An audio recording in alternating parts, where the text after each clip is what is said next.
Hey everyone, welcome back to the Checkered Sky channel, where we dive into true crime stories. On October 31st, 2022, the body of 27-year-old Ariadna Lopez was found abandoned along a road in Morelos, Mexico. At first, it seemed like just another tragic accident, or maybe another case that would get swept under the rug in a country where impunity runs deep. Authorities claimed there were no signs of violence, blaming alcohol for her death. But something didn't feel right. Who was Ariadna? Why had she disappeared just hours earlier in Mexico City after meeting up with friends? And why did the official story unravel so quickly? What followed exposed major flaws in the system. A controversial autopsy, a second forensic report that told a completely different story, and two state governments pointing fingers at each other. The case sparked national outrage. It wasn't just about one woman anymore, it was about the truth, the silence, and what happens when justice is pushed aside.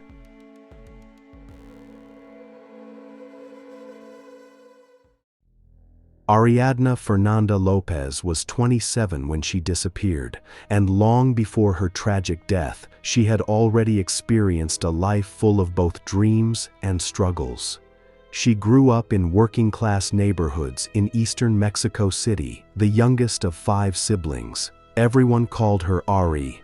Her mother had passed away from cancer a few years earlier, and her relationships with her father and older half-siblings had started to fall apart. Eventually, she found herself without a stable home and was effectively forced out by her family. Despite everything, her friends described her as always cheerful, full of life, always dancing, singing, and loving classic rock and comedy. She had a 7-year-old son whom she adored, and she dreamed of moving with him to the Caribbean city of Cancun for a better life. To support her son, Ariadna worked various jobs in Mexico City, first as a beautician, then as a waitress at 60s Bar and Rock in the Condesa neighborhood. There, she met a wide range of people, including some with wealth and influence. During the COVID-19 pandemic, she lost her restaurant job, but later started a small manicure business. It was more than just a job. It was her way of maintaining her independence and financial stability. For Ariadna, the business was a statement, a reflection of her determination to stand on her own terms. With the skills she had built and a growing list of contacts, she made the salon work. It provided a steady income and gave her a new sense of purpose. Around this time, someone new entered her life, a man she quickly formed a connection with. Their relationship gave her comfort and emotional stability, something she hadn't felt in a long time. Between caring for her son, running her business, and nurturing this new bond, Ariadna kept her life moving forward. It wasn't easy, but she made it work, finding joy in the rhythm of her everyday life. Things were starting to come together, but just as things were looking up, trouble was already creeping in. Ariadna met Vanessa Flores through some mutual friends. They first crossed paths at a party Ariadna went to with people from her circle. Vanessa immediately stood out. She was young, magnetic, and quick to connect with people. At first glance, she was the type who made an impact right away, warm, easygoing, and friendly. But for those who got to know her better, there was more to her. Beneath the surface, she was impulsive, unpredictable, and not always the most trustworthy. Then there was Rautel Astudillo. In his mid-30s, Rautel was often seen hanging around Vanessa. He was a businessman with money and a taste for the good life, always the host, always in control. His lifestyle was flashy, and he had a way of making people pay attention. Young women were drawn to him, lured by his wealth, connections, and the promise of something better. But there was always something off about him. People talked about his ties to powerful figures, even some shady characters, though no one had real proof. He never discussed his business openly, and if anyone got too curious, he quickly changed the subject. He had this calm, controlled vibe that could either put you at ease or leave you unsettled. Together, Vanessa and Rautel made up a couple that people found fascinating and confusing. For Ariadne, getting to know them would turn out to be the start of a story no one could have predicted, and one that would end in total silence. Though Ariadne was smart, grounded, and fiercely independent, she didn't immediately realize how different her new friends were from the people she was used to. Vanessa, always eager to make an impression, liked to talk about her connections, especially her link to Rautel. She painted him as someone who could solve any problem, someone with influence that went far beyond what you could see on the surface. Over time, Ariadne found herself spending more time with both of them. Vanessa, in particular, seemed drawn to her. She went out of her way to win Ariadne's trust, offering compliments, opportunities, and a sense of belonging in a world that felt new and exciting. Rautel, who'd heard about Ariadne through Vanessa, was quick to show interest. When they first met, he was warm, polished, and attentive. He asked questions, listened closely, and spoke with confidence. He had a way of making people feel important, and Ariadne wasn't immune to his charm. But under that smooth exterior, there was something more complicated. Vanessa played a big role in bringing them closer. She regularly invited Ariadne to events where Rautel would be there. Small gatherings, dinners, parties. It all felt casual, familiar. There was laughter, music, conversation. Everything felt easy. Slowly, Ariadne started to feel like she fit in with that crowd. Still, not everyone was sold on it. Some of her close friends quietly expressed their concerns. They warned her to be careful, saying that Vanessa and Rautel weren't exactly who they seemed to be. There were whispers about Rautel's shady reputation and Vanessa's unpredictable nature, but Ariadne didn't see it as a threat, just idle gossip. She saw her growing friendship with Vanessa as a welcome change, a way to step away from the stress of motherhood and business. Rautel's gestures, his generosity, his open invitations felt thoughtful, not manipulative. To her, this new world seemed exciting, maybe even empowering. But underneath it all, something much darker was starting to take shape. Vanessa had become more persistent. Constant texts, spontaneous calls, and frequent invitations to grab drinks or dinner. What Ariadne didn't realize was that she was being pulled deeper into their world. On October 30th, 2022, Vanessa invited her out for what sounded like a casual evening. Dinner with friends, she said, just something low-key at Fisher's, a trendy restaurant in downtown Mexico City. Ariadne agreed. It seemed harmless. At 5:55 p.m., a few minutes before arriving at the restaurant to meet with Rautel and Vanessa, she posted a peculiar phrase that still remains on her Facebook account. "Are you going to miss me?" An uncomfortable mockery of fate that filled with comments and farewells from all who knew her. The group gathered later that evening. The mood at the table was lively. Cocktails flowed, small plates were passed around, and Rautel, as usual, was the center of attention. Later that night, the group decided on a spontaneous change of plans. They would continue the evening at Rautel's place. The idea came from Rautel himself, with Vanessa enthusiastically backing it up. A more private setting, she said, would be more relaxed. At first, Ariadne seemed hesitant, but Vanessa gently persuaded her. Eventually, she agreed. The rest of the group followed, piling into Rautel's car for the short drive.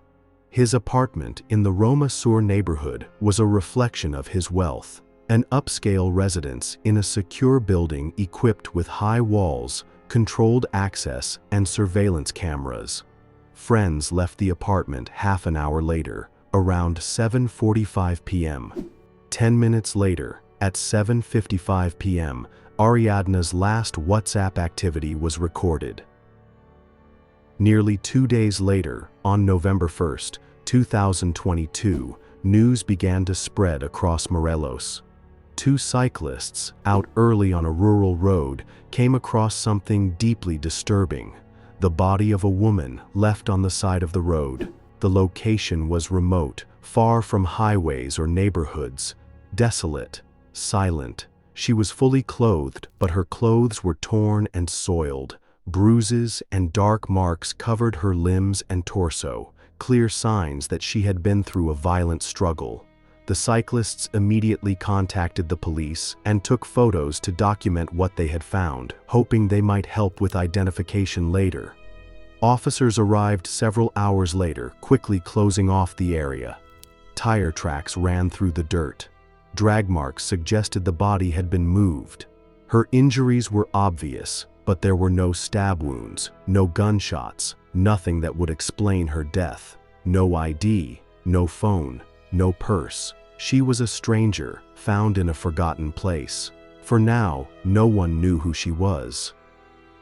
Within hours, images of the body started circulating online, sparking intense discussion across social media. Among those who saw them were Ariadna's friends and family, who had been desperately searching for her since she was last seen at Rautel's house. Her brother, Omar, recognized the tattoos. Fearing the worst, he filed a missing persons report and told the police that the woman found in Morelos might be his sister. Around the same time, state authorities in Morelos began their own investigation, but the initial handling of the case sparked sharp criticism. Witnesses and media reports later revealed that key crime scene protocols had been ignored. Evidence wasn't properly collected, and some traces were poorly documented. These lapses raised serious questions about the professionalism and possible motives of the local police. When Ariadna's family arrived to identify the body, their worst fears were confirmed. Omar recognized her instantly, pointing to the tattoo on her shoulder that honored their late mother. The shock was overwhelming, made worse by the visible state of her body. Bruises covered her arms and face, clear signs of violence. However, the police statements at the time were vague, offering no clear explanation. To the family, it felt evasive. They demanded a thorough and transparent investigation, and soon they were publicly calling for justice. That same day, relatives and friends turned to social media to spread Ariadna's story. What started as a small online effort quickly snowballed, gathering thousands of voices. Despite the mounting public pressure, the Morelos police initially suggested her death could have been accidental, pending a full forensic report. This only deepened suspicions, particularly the fear that someone with influence might be trying to control the narrative. Investigators soon reached out to the last two people known to have been with Ariadna, Rautel and Vanessa. Their statements shaped the first official theory of events. According to Rautel, Ariadna decided to leave his apartment in the Roma Sur neighborhood after the party, calling a taxi on her own. He claimed she seemed a little upset but showed no signs of serious distress. He said he walked her to the door of the secure building and watched her leave. Vanessa backed up his version, adding that Ariadna hadn't mentioned where she was headed. But cracks in their story started to appear almost immediately. The first problem: there was no evidence that a taxi had picked her up. Although investigators confirmed that several taxis had been ordered in the area that night, none of the drivers reported picking up Ariadna. The second issue: Vanessa's story kept changing. Initially, she insisted that Ariadna had left alone. Later, she added that the two had argued earlier in the night, which might have upset her. Ariadna's friends also told police that Vanessa had contacted them, hinting that Ariadna might have harmed herself, pointing to the cryptic social media post she had made just hours before disappearing. At first, Ariadna's cryptic post was dismissed by her family and close friends as a poorly timed joke, but investigators began to see it differently. Perhaps it reflected her true state of mind that night. Adding to the concern was Vanessa's increasingly strange behavior. Messages she sent to Ariadne's friends seemed calculated, downplaying the situation and steering conversations away from the details. In one message, she even admitted she was worried about being suspected, though she offered no explanation. To investigators, this raised red flags. It seemed possible she was holding back something important. In the early stages of the investigation, there was little clarity. The circumstances of Ariadne's death remained unclear until new evidence began to surface, thanks to the combined efforts of law enforcement and independent forensic experts. 2 autopsies, along with recovered surveillance footage and text messages from the suspects' phones, started telling a different story. The first autopsy, conducted in Morelos, concluded that Ariadne had died from asphyxiation due to bronchial aspiration. The report suggested that food and alcohol in her airways might have caused her death, but her family immediately pushed back. They pointed to the visible bruises on her arms, legs, and face, marks the original report barely acknowledged. The turning point in the investigation came when Ariadne's body was transferred to Mexico City for a second independent autopsy. The family had demanded it, refusing to accept the Morelos prosecutor's initial claim that she had died from choking on her own vomit after a night of drinking. The new forensic team's findings revealed a completely different story. The examination showed multiple blunt force injuries, including significant trauma to her head, injuries that could not have been caused by an accident. Dark bruises and contusions were found on her face, arms, and legs, many of which appeared to be defensive wounds, suggesting she had tried to protect herself during an attack. These marks weren't from a fall or a medical episode. They were signs of violence. The second autopsy concluded that Ariadne's death was the result of a violent assault, not intoxication. This key finding completely shattered the initial story presented by Morelos authorities and reclassified the case as a homicide, one that prosecutors would soon classify as a femicide under Mexican law. From that point on, there was no going back. The narrative of an accidental death was replaced by undeniable evidence of brutality. For the first time, Ariadne's family could point to solid proof that what happened to her wasn't a tragic accident, but a crime that demanded justice. Then came one of the most critical breakthroughs: surveillance footage from the parking garage of Rautel's apartment building. In one clip, recorded the morning after the gathering, Rautel is seen carrying Ariadne's lifeless body to his car. Another angle shows him placing her inside the vehicle before driving away from the building. This was no longer a matter of speculation.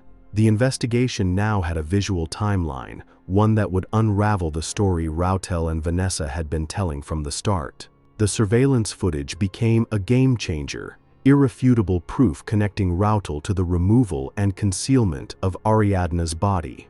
When investigators seized the phones of both Rautel and Vanessa, the digital trail revealed even more. Text messages between them showed that they were actively working to align their stories for the police and come up with explanations for Ariadne's friends. Vanessa expressed her anxiety about the pressure coming from the victim's family, while Rautel reassured her, saying, "Everything is under control." In one exchange, he even gave her step-by-step advice on how to answer questions without raising suspicion. Meanwhile, in her conversations with Ariadne's friends, Vanessa repeatedly pushed a narrative that Ariadne had been in a fragile emotional state, suggesting, without any proof, that she might have harmed herself. She said that Ariadne had been fighting with her roommate and didn't want to return home, then mentioned that it was possible that her phone had simply run out of battery. This claim was in sharp contrast to what Ariadne's friends told investigators. They described her as upbeat, social, and full of plans for the future, someone who showed no signs of despair or self-harm. On November 3rd, the couple attended Ariadne's wake. Routel spoke to the press and offered a version of events that the authorities later disproved. That night, Vanessa wrote to her boyfriend to tell him that they needed a video or something to prove that Ariadne left the building alive, because words alone won't do any good. They then prepared a message to post on social media, which included a photo of them with Vanessa. By this point, the evidence was overwhelming. During a search of the apartment, investigators found traces of Ariadne's blood. The second autopsy, the surveillance footage, and the recovered text messages all pointed in the same direction. Ariadne's death was not an accident, and she had not simply walked away from Routel's house. She had been the victim of violence, and her body had been deliberately hidden. These findings became the cornerstone of the criminal case against both suspects. Vanessa was the first to be taken into custody. Her arrest came under the intense spotlight of public attention, with media cameras capturing every moment. During her initial interrogation, Vanessa insisted that she had no role in Ariadne's death. She claimed she had gone to bed early the night of the incident and was unaware of anything that happened afterward. She later tried to blame the gaps in her memory on inebriation. But when investigators compared her account to phone records, surveillance footage, and witness statements, contradictions started to emerge. Contradictions too glaring to ignore.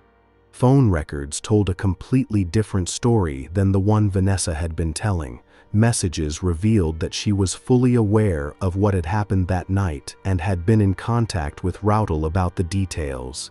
Investigators also found that she had deleted photos, messages, and other data that could have served as crucial evidence, an intentional attempt to erase any trace of her involvement in covering up the crime. As the pressure mounted, Routel made his move. With his attorneys by his side, he turned himself in to the authorities. Standing before cameras, he maintained his innocence. He claimed he had never harmed Ariadne, but admitted to hiding her body, out of fear, he said, of being falsely accused. According to his version, he had found her unresponsive in his apartment the morning after the gathering. Believing she was already dead, he decided to move her body to avoid suspicion. But his story quickly fell apart. The second autopsy left no room for doubt. Ariadne's death had been violent, directly contradicting his claim of finding her lifeless without explanation. Surveillance footage showed him carrying her body in a deliberate and concealed manner, without calling for help or contacting authorities. And his text messages with Vanessa revealed a coordinated effort to fabricate a story that didn't match the evidence or the truth. As the investigation deepened, troubling allegations began to surface, suggesting a possible connection between Routel and officials in the Morelos prosecutor's office. The first autopsy, carried out in Morelos, had notably failed to mention injuries that clearly pointed to violence. Activists and Ariadne's family accused the prosecutor of protecting Routel to shield him from legal consequences. The investigation of the authorities points to a network of companies owned by him and his family. The accused has 2 companies to his name. The first is a parcel and courier company, and the second is private security. The parents own multiple companies, among other things, selling computer equipment, polyurethane belts for cars, office furniture, and car washes. One of his brothers is a lawyer, and the other works for an airline. Almost all of them live in well-off neighborhoods in Cuernavaca, the capital of Morelos. Public anger grew, and Mexico City officials announced they would review the actions of the Morelos prosecutor. Internal Affairs launched an inquiry into potential misconduct. The case quickly captured nationwide attention, becoming a glaring example of deeper flaws within the justice system and highlighting how public pressure can push a stalled investigation forward. As interrogations continued and new evidence was analyzed, it became increasingly clear that at least one of the suspects was withholding key information about what happened that night. Yet, neither Vanessa nor Rautel took direct responsibility. Their statements were more about defending themselves and justifying their actions than acknowledging the truth. Step by step, investigators pieced together a clearer story from conflicting witness accounts, digital records, and psychological profiles of the suspects. The evening had started off innocently enough. At a busy restaurant in the heart of Mexico City, Ariadna joined Vanessa and Rautel, along with several mutual friends, for dinner and drinks. When dinner came to an end, the group moved to Rautel's apartment in the Roma Sur neighborhood. Vanessa and Rautel took on the role of hosts, but onlookers noticed an underlying strain between them. Vanessa, in particular, made several pointed remarks toward Ariadna. Ariadna remained calm, avoiding escalation. Friends left the apartment half an hour later, around 7:45 p.m. The next day, on October 31st, at 10:27 a.m., Rautel's chauffeur is seen arriving at the site, dropping off the vehicle and leaving a few minutes later. Half an hour later, Rautel, the alleged killer, is seen carrying her body out of the building and into the SUV. The last security camera images show Rautel leaving the site and heading to Tepoztlan, where Ariadna's body would later be found. Although the full details of the confrontation remain unclear, investigators believe Vanessa accused Ariadna of drawing too much of Rautel's attention. Messages recovered from both suspects' phones confirmed that they later discussed the tense exchanges from that night. According to the investigation, Vanessa, now heavily intoxicated, began acting aggressively. It was during this time that something happened, something that left Ariadna with fatal injuries. The reconstruction of events pointed to Vanessa's jealousy, exacerbated by alcohol and emotional instability, as a central factor in the tragedy. Rautel's subsequent actions, which seemed aimed at hiding the truth, only made things worse and ensured the outcome would be even more devastating. The start of the first court hearings was an important step toward bringing those responsible to justice. Despite resistance from some officials, the family, supported by their legal team, fought for transparency. From the very start, the proceedings focused on the actions of Rautel and Vanessa. Prosecutors presented a series of damaging pieces of evidence: surveillance footage, phone records, and recovered text messages. Together, these items pointed not just to the concealment of Ariadna's body, but also to potential involvement in the violence that led to her death. The defense tried to frame the incident as a tragic accident, but witness testimony and forensic analysis repeatedly contradicted that narrative. The court also delved into the question of motive. Those who knew Vanessa described her as volatile and quick-tempered, traits that were often exacerbated by alcohol. Rautel Astudillo, on the other hand, was portrayed as a man with a shady past and rumored connections to organized crime, raising further suspicions about his role in the events of that night. Although both defendants continued to deny responsibility, their stories didn't match up with the physical evidence, creating a widening gap between their claims and the established facts. What made this case even more significant was the fallout among officials. The Morelos Attorney General, Uriel Carmona Gondara, was accused of manipulating the investigation and suppressing evidence to protect the suspects, an action that triggered a federal corruption inquiry. He was arrested in August 2023, dismissed from his position in early 2025, and later cleared of the criminal charges in April 2024 due to legal technicalities. Despite the dismissal, public pressure played a key role in exposing what some saw as an institutional cover-up. A final verdict is still pending.